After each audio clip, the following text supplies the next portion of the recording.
भगवान श्री नारायण को जब ऐसा लगता है कि एक से हम बहुत अधिक हो जाएं, जैसे उदाहरण के तौर पर आप कपड़ा पहने हुए हैं, धोती पहने हैं, तो वो धोती एक एक तंतु से मिलकर के बनी है। किससे? एक एक तंतु उसमें बना है, मिला हुआ है, तब एक धोती बनी है, वो तब एक कपड़ा बना है। तो भगवान भी एक तरह से एक होते हैं। जब उन्हें लगता है कि एक से बहुत अधिक हो जाएं, तो वो क्या करते हैं? अपने कपड़े के तंतु, अपना अंश इस संसार में सभी जीवों के अंदर डालते हैं और जीवों की उत्पत्ति करते हैं।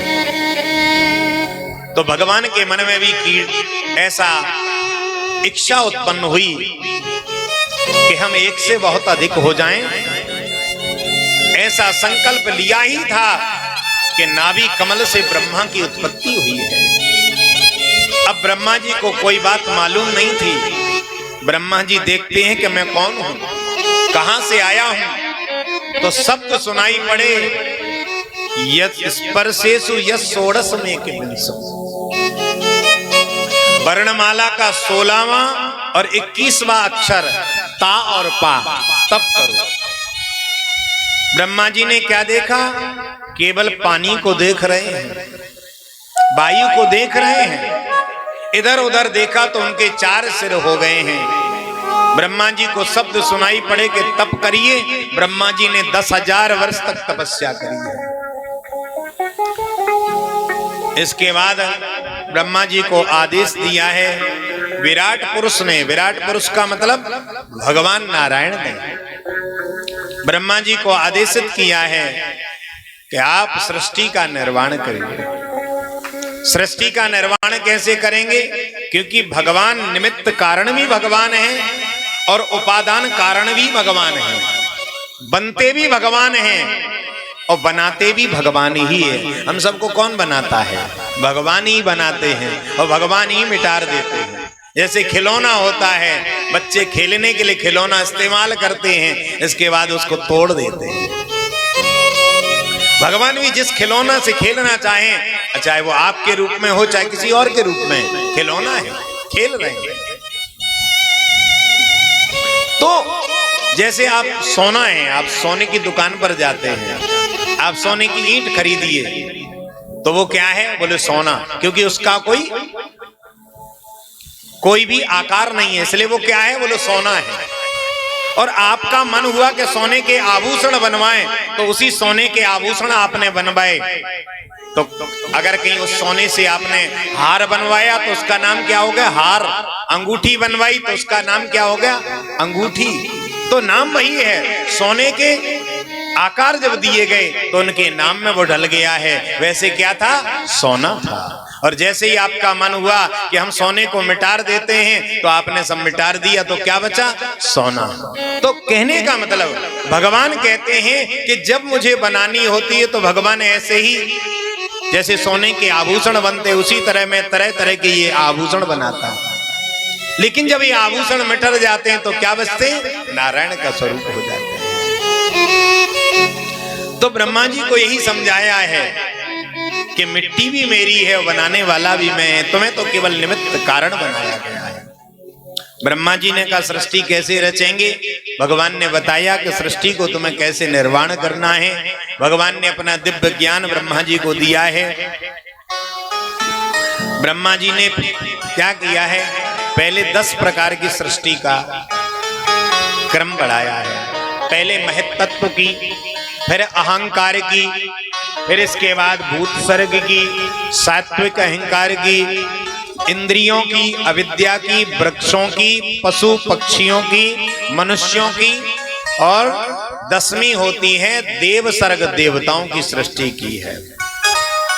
फिर ब्रह्मा जी ने 4 प्रकार की सृष्टि का उत्पन्न किया है। स्वेदज, अंडज, उद्भिज, जरायुज। अंडज क्या है? जो अंडे से पैदा होते हैं उनको कहते हैं अंडज। जैसे अंडज कौन होती है? जैसे पक्षी हैं, अंडे से होते हैं। सर्प हैं, वो अंडे से होते हैं। इसके बाद है स्वेदज। स्वेदज क्या है? जो सर्दी और गर्मी के संयोग से उत्पन्न हो उसको हम स्वेदज कहते हैं। जैसे मच्छर है, खटमल है, इनको कोई उत्पन्न करने जाता है? कहां से आते हैं? आप बारिश में देखेंगे हजारों कीड़े आपके लाइट के बल्ब पर आते हैं और सुबह कहां चले जाते किसी को पता है? दिन भर दिखाई नहीं पड़ेंगे, जैसे ही आपके बल्ब जलेंगे पता चलेगा बल्ब पे हजारों कीड़े आ जाते हैं और सुबह होते वो हजारों मर भी जाते हैं। उनकी उत्पत्ति कितने दिन के लिए है? कहां से आते हैं? तो उसे कहते हैं स्वेदज। जो स्वयं उत्पन्न हो उसको कहते हैं स्वेदज। उद्भिज। उद्भिज क्या है? जो जमीन को फोड़ करके उत्पन्न हो। जमीन को फोड़ करके कौन उत्पन्न होते हैं? वृक्ष। जरायुज। जरायुज किसको कहते हैं? मनुष्य जरा में बंध करके पैदा होते हैं। हम लोग मातृ के जो गर्भ में जरा होता है ना, उसी में बंध करके आते हैं, उसी को कहते हैं जरायुज। यानी ये शरीर आपका जर्जर भी होगा, जरा यानी बूढ़ा भी होगा, और इसके बाद भगवान के युज यानी भगवान के तेज में ये समाविष्ट होगा, इसलिए इसको कहते हैं जरायुज। ब्रह्मा जी ने फिर क्या किया? अपने शरीर से 4 बेटा पैदा किए। सनक, सनंदन, सनातन, सनत कुमार। 4 ऋषि कुमार पैदा किए। इनसे कहा कि बेटा सृष्टि को आगे बढ़ाओ। भगवान नारायण का आदेश है, इन्होंने उसको मने कर दिया है, तो ब्रह्मा को क्रोध आया है और ब्रह्मा ने श्राप दिया है, हम तुम्हें श्राप देते हैं कि तुम 5 वर्ष कैसे बालक ही रहोगे, कभी जीवन में विवाह नहीं कर सकते हो। तो ब्रह्मा जी को जब क्रोध आया तो ब्रह्मा जी के क्रोध से भौहों के बीच से रुद्र पैदा हुए हैं। रुद्र रोने लगे हैं, इसलिए उनका नाम रौद्र रोदन यानी रुद्र है। रुद्र ने कहा कि मेरा नाम क्या है? बोले तेरा नाम भवः शंकर है। बहुत से नाम होंगे, तेरी 11 रुद्राणी होंगी, उसके द्वारा तुझे सृष्टि का क्रम आगे बढ़ाना है। अब शंकर जी की जो सृष्टि चली वो तामसिक, उन्होंने भूत प्रेत इत्यादि सब की रचना कर डाली। ब्रह्मा जी ने देखा कि सृष्टि का कैसा क्रम चल रहा है, देखने पहुंचे तो ब्रह्मा जी को खाने ही भूत और प्रेत दौड़ पड़े। ब्रह्मा जी ने कहा ये बंद कर दो, सृष्टि बंद कर दी। इसके बाद ब्रह्मा जी ने क्या किया है? अपने शरीर से 9 बेटा उत्पन्न किए हैं,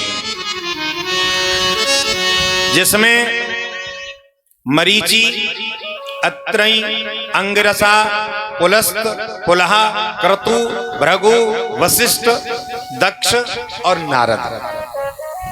ये 10 बेटा उन्होंने उत्पन्न शरीर से किया। 9 ऋषि और 1 बेटा दक्ष प्रजापति। अपनी गोदी से नारद जी को उत्पन्न किया है और अंगूठे से दक्ष प्रजापति को पैदा किया है और प्राण से वशिष्ठ को पैदा किया है। त्वचा से भृगु को उत्पन्न किया है, क्रतु को हाथ से उत्पन्न किया है और नाभि से पुलहा को उत्पन्न किया है और पुलस्त को कर्ण से, जो रावण के दादाजी हैं, उनको कर्ण से उत्पन्न किया है। मुख से अंगरा को उत्पन्न किया है, नेत्रों से अत्रि को उत्पन्न किया है, मरीचि को मन से उत्पन्न किया है और ब्रह्मा जी के जो पीठ से अधर्म को पैदा किया है, जो मृत्यु लोक में भयंकर है। मृत्यु लोक में जिसकी कीर्ति बड़ी ही भयंकर है, उसको कहते हैं अधर्म। अधर्म की उत्पत्ति कहां से हुई? पीठ से। ब्रह्मा जी के दक्षिण स्तन से धर्म की उत्पत्ति हुई है, लिंग से समुद्र की उत्पत्ति हुई है, गुदा से पाप की उत्पत्ति हुई है, ओंठ से लोभ की उत्पत्ति हुई है, भौं से क्रोध की उत्पत्ति हुई है। ये ब्रह्मा जी ने अपने शरीर से बनाए हैं। छाया से करदम की उत्पत्ति की है और वाणी से सरस्वती जी की उत्पत्ति हुई है। जैसे सरस्वती को देखा है ब्रह्मा जी मंत्र मुग्ध हो गए हैं और ब्रह्मा जी थोड़ी देर के लिए बड़े ही आश्चर्यचकित हो गए हैं कि मेरी वाणी से ऐसी अलंकृत देवी उत्पन्न हुई है। तो ब्रह्मा जी कामासक्त हो गए। करदम इत्यादि ऋषियों ने कहा ये सब क्या है? तो ब्रह्मा जी ने बड़े लज्जित हो गए और ब्रह्मा जी ने उस शरीर को त्यागा है। ब्रह्मा जी दूसरे बने हैं, उस शरीर को जब त्यागा है तो उस शरीर के दो भाग हुए हैं। दाएं भाग से मनु महाराज की उत्पत्ति हुई है और बाएं भाग से शत्रुपा की उत्पत्ति हुई है। तो मनु और शत्रुपा की मिथुन धर्म की, अब कहां से सृष्टि कौन सी चालू हुई? मिथुन से, स्त्री और पुरुष से जो सृष्टि है उसको कहते हैं मिथुन सृष्टि, जोड़ा से उत्पत्ति। इनके मिथुन धर्म से इनकी 5 संतानें हुई हैं, जिसमें इनकी 3 कन्याएं हुई हैं, आकुति, देवहूति और प्रसूति। 2 बेटा हैं, उत्तानपाद और प्रियव्रत। 5 संतानें हो गई। अब ब्रह्मा जी भी दूसरे बन गए हैं और ब्रह्मा जी का जो शेष शरीर था उससे जो कोहरा नहीं होता ठंडी में छा जाता है, वो ब्रह्मा जी का ही शरीर है शेष। अब ब्रह्मा जी के सामने मनु ने कहा कि पिताजी अब ये हम रहेंगे कहां? पृथ्वी तो है नहीं, क्योंकि पृथ्वी पर जब अधर्म बढ़ता है तो पृथ्वी रसातल में चली जाती है। उसके उद्धार के लिए भगवान को आना पड़ता है। तो ये विचार कर रहे हैं कि कैसे इस पृथ्वी को हम आएंगे, ले आएंगे, कहां रखेंगे? रहने को मकान भी नहीं है, कहां से मकान आएगा? ये विचार ब्रह्मा जी कर ही रहे थे कि ब्रह्मा जी को बड़े जोर से छींक आई है। जैसे छींक आई है तो उनके नासा मार्ग से एक छोटा सा जीव उत्पन्न हुआ है और धीरे धीरे बड़ा विशाल सूकर बन करके प्रकट हो गया है। बोलिए सूकर भगवान की जय। अब आपको पता चला कि भगवान अवतार क्यों लेते हैं। समझ में आया? ये प्रश्न किया था कि भगवान अवतार क्यों लेते हैं, अब उसका प्रायोजन बता रहे। रसातल से पृथ्वी को लेने के लिए 12 भगवान जा रहे हैं। एक दैत्य जो कि उड़ रहा था उसका नाम था हिरण्याक्ष। उसको भी ये पड़ रही थी कि हमारी किसी से युद्ध हो जाए, हम किसी से लड़ें। ये कथा दूसरे कल्प की सुना रहे हैं, वहां जोड़ दिया है। उसे भी लग रहा था भगवान गए रसातल में और पृथ्वी को लेकर के आए, अपनी डाढ़ों पर रख करके पृथ्वी को लेकर के आ रहे थे। मार्ग में ही ये दैत्य मिल गया। नारद जी ने बता दिया था कि तुम्हें पहलवानी करना है तो 12 भगवान से लड़ लेना, वो तुम्हारी खुजली शांत कर देंगे। भगवान प्रेम पूर्वक पृथ्वी को लेकर के आ रहे थे, ये मार्ग में ही छेड़ने लगा, ये पृथ्वी तो हमारी है, कहां लेकर के जा रहा है, हमसे युद्ध भी नहीं करता है। तो ऋषियों ने पूछा था, हम यहाँ पर शॉर्टकट में बता देते हैं, ये हिरण्याक्ष, हिरण्यकश्यपु, रावण, कुंभकर्ण, सुष्पाल, दंतवक्र कौन है? ये कोई और नहीं है, भगवान के पार्षद हैं। इनको कहते हैं जय और विजय।